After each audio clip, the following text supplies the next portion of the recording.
آپ جب چہرے کو دھو رہے ہیں تو چہرے کو دھونے میں پانی یہاں سے ڈالنا ہے، پہلے بھی بتایا تھا، کیونکہ چہرہ یہاں سے یہاں تک اور ایک کان کی لو سے دوسرے کان کی لو تک یہ پوری گولائی ہے، تو آپ کو پانی یہاں سے بہانا چاہیے تاکہ پورے چہرے پر پانی بہہ جائے۔ پھر اس میں احتیاط یہ ہے کہ پانی ڈالتے وقت اتنی آنکھیں بھینچ لیں کہ یہ جو حصہ ہے عام طور پر بند کریں آنکھیں تو نظر آتا ہے، لیکن وہ پانی کی وجہ سے اتنی بھینچ لی کہ وہ ایک خفیف سی لکیر بن گئی، اور وہ حصہ اگر دھلنے سے رہ جائے گا تو وضو نہیں ہوگا، لہٰذا اس چیز کی احتیاط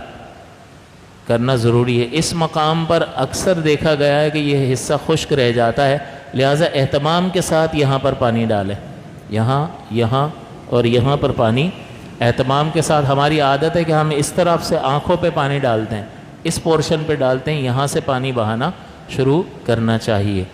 پھر آنکھوں میں اگر کوئی چیز لگی ہو، آشوب چشم وغیرہ، پلکوں میں وہ چکناہٹ جم جاتی ہے، جب آنکھیں دکھنا شروع ہوتی ہیں، بیماری جب پھیلتی ہے آشوب چشم،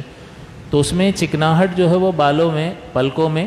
جم جاتی ہے، تو جب تک اس کو ہٹا کر پانی نہیں بہائیں گے وضو نہیں ہوگا۔ ہر بال کا دھونا فرض ہے۔ اور اسی طرح سے ہونٹ جو ہے، نارمل حالت میں جتنے ہونٹ بند ہوتے ہیں، اب جو حصہ باہر ہے اس کا دھونا فرض ہے، ہاں جو اندر کی طرف ہے اس کو دھونا ضروری نہیں ہے، لیکن بالکل ایک دم سختی سے بند کر دیا کہ عام طور پر بند کرنے میں جو حصہ باہر رہتا ہے وہ بھی بند ہو گیا تو پھر وضو نہیں ہوگا، لہٰذا ان چیزوں کی احتیاط لازم اور ضروری ہے۔ پھر